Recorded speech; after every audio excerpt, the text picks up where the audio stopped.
June is GLBT Pride Month, and at the Jewish Women's Archive we are celebrating Jewish women who have dedicated their lives to working for GLBT rights and inclusion in the Jewish community. On our website, we have a feature called Jewish Women and GLBT Pride. On it, we feature the stories of 9 women who have contributed to the richness of the GLBT experience and worked toward the full inclusion and acceptance of GLBT-identified Jews in American Jewish life. One contributor pointed out that there were no Jewish trans women on our list, and suggested that we add Joy Ladin, a poet, educator, and proud Jewish transgender voice.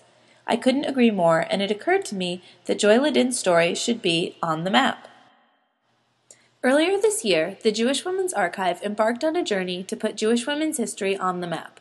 With this user-generated Google map, we can write our own history by adding stories and landmarks that we consider significant. I decided to add Yeshiva University to the map since it was an important site in Joy Ladin's fight for acceptance as a Jewish trans woman. I thought this would also be a great opportunity to walk us through the process of adding a new entry to the map. Once you are on the map homepage at jwa.org/onthemap, click the Add a Location tab. That will take you here. The first step is to fill in the location details. Try to fill in this form the best you can, but even if you don't have all the information, your entry will still be added to the map. For example, if you didn't know the address but knew that it was in New York City, the balloon would still appear in the center of New York City on the map.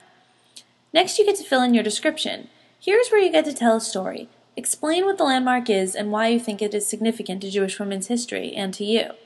It's a good idea to include links to articles about the site or person so that people know where to go if they want to learn more. I used some basic HTML code to make her book titles italicized and to hyperlink the name of the articles, but you don't need to use any HTML at all. If you want to include a hyperlink, just copy and paste the URL and it will work just fine. Next, I had to find a photo to go along with my entry. I had trouble finding a photo of Joy Ladin that I had the rights to use, so I went with this photo of the Stern College for Women instead. I found it using an advanced Flickr search for Creative Commons photos. This means that I'm free to use the photo as long as I attribute it.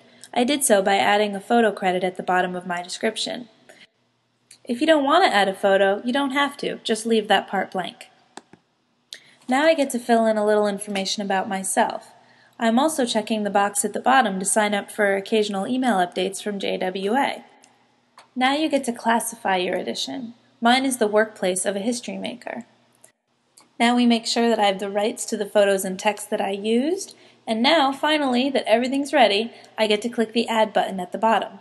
But we've got a CAPTCHA. Here you need to write out the characters in the box so that the computer knows you're not a robot. And success! The entry was added to the map and it comes up as the most recent addition on the sidebar. If I click Details, I get to see the full entry. So that, in a nutshell, is how you can put Jewish women's history on the map. I hope you'll try it yourself and join all of us at JWA in celebrating GLBT Pride Month by adding a woman to our list or putting her on the map.